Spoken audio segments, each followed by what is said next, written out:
This channel does not promote any violence, harmful, or illegal activities. All content provided by this channel is meant for an educational and information purpose only.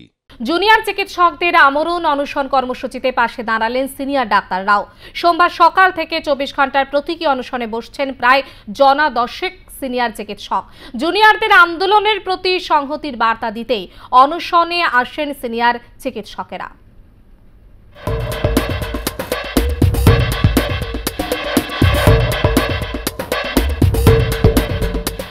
এখনো পর্যন্ত কিন্তু অনশন অবস্থান সেটাতেই অনড় রয়েছেন এবং গতকাল রাতে জুনিয়র চিকিৎসক অনিকেত মাহাতো তিনিও যোগ দিয়েছেন এই আন্দোলনে। এবং একটা বিষয় যে এখানে যে এতজন অবস্থান বিক্ষোভ করছেন, অনশন করছেন, তাদের জন্য যে বায়ো টয়লেট, সেই বায়ো টয়লেট বসানোর ক্ষেত্রে কিন্তু পুলিশের পক্ষ থেকে কোনো অনুমতি পাওয়া যায়নি এবং সেটা নিয়ে লাগাতার মানে পুলিশের সাথে যে জুনিয়র চিকিৎসকদের একটা বাকবিতণ্ডা বা একটা দ্বন্দ্বের একটা পরিস্থিতি সেটা কিন্তু থেকেই যাচ্ছে।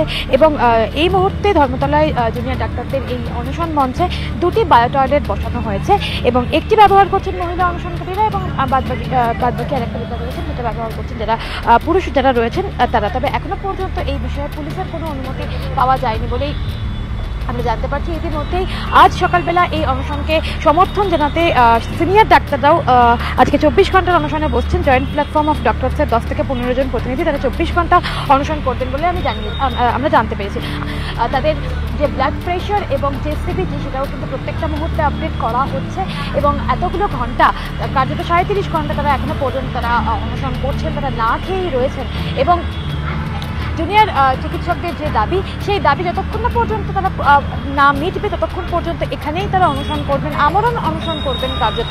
এবং শনিবার দিনকে কিন্তু এই যে অনশনে কারা কারা যোগ দেবেন সেটা নিয়ে কিন্তু একটা বিষয় তৈরি হয়েছিল এবং তারপরেই রবিবার দেখা গেল জুনিয়র চিকিৎসক অনিকেত মাহাতো তিনিও কিন্তু এই অনশনে যোগ দিলেন। এবং আরও একটা বিষয় যে এখান থেকেই যে প্রেস কনফারেন্স হয়েছিল তাদের অনশনে বসার আগে একেবারেই দেবাশিস হালদার জুনিয়র চিকিৎসক তিনি কিন্তু ঘোষণা করে দিয়েছিলেন যে তারা যখন অনশনে বসবেন তাদের কোনো রকম কোনো কিছু হলে সঙ্গে সঙ্গে কিন্তু সরকারের কাছে তারা প্রশ্ন করবেন যে তারা এমন কি বক্তব্য রেখেছেন বা তারা এমন কি দাবি করেছিলেন যেটা পূরণ করার জন্য আজকে তিনি জুনিয়র চিকিৎসকদেরকে এইভাবে জীবন বাজি রাখতে হচ্ছে। কাজে তো এটাই তারা বলছেন যে কাজে তো তাদেরকে জীবন বাজি রাখতে হচ্ছে। শরীর এই মুহূর্তে আমার ঠিকই আছে, আমার সহযোদ্ধা যারা আছে তাদের বিপি সিবিজি এগুলো ধীরে ধীরে ফল করছে।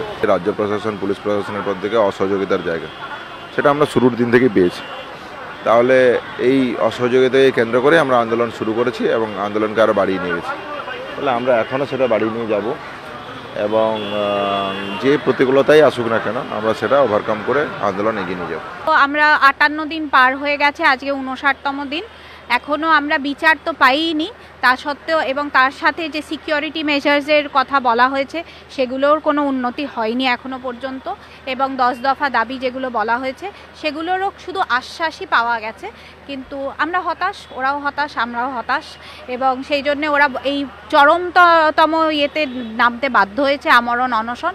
সেই জন্য আমরাও তাদের সাথে সলিডারিটি দেখাতে আমরা প্রতীকী অনশনে সিনিয়র চিকিৎসকরা যোগ দিয়েছি। কালকেও কিছু সিনিয়র চিকিৎসকরা বসেছিলেন, আজকে থেকে আমরা জয়েন। মায়ের কোল খালি হয়েছিল বলেই কিন্তু আমরা প্রথমে এতটা উদ্বেলিত হয়েছিলাম যে এরকমভাবে মানে আমাদের জুনিয়র একজন চিকিৎসক, যেহেতু আমি আরজি করের প্রাক্তনী, যে কি নৃশংসভাবে ওকে হত্যা করা হয়েছে শুনে মানে আমরা সত্যিই বলছি কয়েকটা দিন না আমাদের দু চোখের পাতা এক করতে পারিনি, বারবার করে সবাই। এবং আমি একা নই, কিন্তু সিনিয়র জুনিয়র আমরা একই আলোচনা এবং দেখলাম যেভাবে আমাদের জুনিয়ররা সেদিনকে এগিয়ে এসে আজকে যতটা লড়াই লড়ছি আমরা, এই যে আজকে জায়গাটা পেয়েছি এটাও কিন্তু আমাদের জুনিয়রদের জন্য, কারণ ওদের জন্যই কিন্তু আজকে অভয়ার বিচার যে হতে পারে এই আশাটা আমরা রেখেছি। এখনও সবাই সুবিধে পাবে, সাধারণ মানুষের অনেক বেশি সুবিধা পাবে। গ্রাম থেকে যে আসছে সে দেখতে পাচ্ছে যে সে কোথায় যাবে, সে 10টা হসপিটাল ঘুরতে হবে না, সেখান থেকে কিন্তু তাকে ফোনে বলে যাওয়া যাবে এখানে বেড খালি আছে তুমি এখানে চলে যাও। তাহলে এই যে 10টা হসপিটালে ঘুরে ঘুরে বেড না পেয়ে মৃত্যু হলো, এই ধরনের হেডিং হয়তো আমরা আগামী দিনে দেখতে পাবো না আমাদের জুনিয়রদের জন্য। ওরা কিন্তু এই দাবিটা রেখেছে, তারপরে ওরা এত বড় একটা পদক্ষেপ নিল আমরণ অনশন, মানে আমরা না পেরে আমরা ওদের সাথে এখানে চলে এসেছি। আগেও ছিলাম কিন্তু অনশনটা মানে আমাদের খাবার নামছে না, এভাবে বাড়িতে বসে খাওয়া দাওয়া করা যায় না, তাই ওদের সাথে মানে পায়ে পা মিলিয়ে আমরাও ওদের সাপোর্ট করার জন্য এসেছি। কিছু আছে বলে আর মনে হয় না। এখন আমাদের রাজ্যে শুধু ডান্ডিয়া নাচ হচ্ছে। আজকে এক একটা মায়ের কোল খালি হচ্ছে, আর নীরোর মতন সবাই ডান্ডিয়া নাচ নাচছে। নীরো পর্যন্ত যখন রোম পুড়ে যাচ্ছিল, হ্যাঁ, নীরো বেশ আনন্দ ফুর্তি করছিল। আজকে কি অবস্থা আমাদের রাজ্যে। আজকে এই বাচ্চা বাচ্চা জুনিয়র ডাক্তাররা অনশন করে আছে, আমরণ অনশনে নেমেছে। ওদের দাবিগুলো সব ন্যায্য দাবি, এবং এই দাবিগুলো পূরণ না করে, এগুলো পূরণ করার আশ্বাস দিয়ে তারপরে কোনো অ্যাকশন না নিয়ে, এরা কিন্তু সময় দিয়েছিল, এটা 1.5 মাস ধরে চলছে, 1.5 মাসের উপর চলছে, কিন্তু 2 মাস হতে যাচ্ছে প্রায়, কিন্তু কোনো কিছু সমস্যার সমাধান করা হয়নি। এবং আজকে এরা আমরণ অনশনে বসছে, ওদের শরীর আস্তে আস্তে খারাপ হতে চলেছে।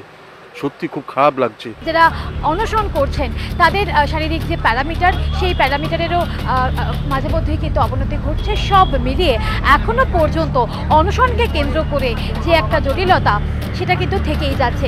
কবে কাটবে এই অনশনের জটিলতা, তা কিন্তু এখনো পর্যন্ত স্পষ্ট নয়। তাহলে কি পুজোর আবহেও চিকিৎসকদের এইভাবেই অনশন মঞ্চে বসে থাকতে হবে? তার উত্তর দেবে সময়। ক্যামেরায় বিনয় মণ্ডলের সঙ্গে Sayantika Bandyopadhyay, are the news, Kolkata.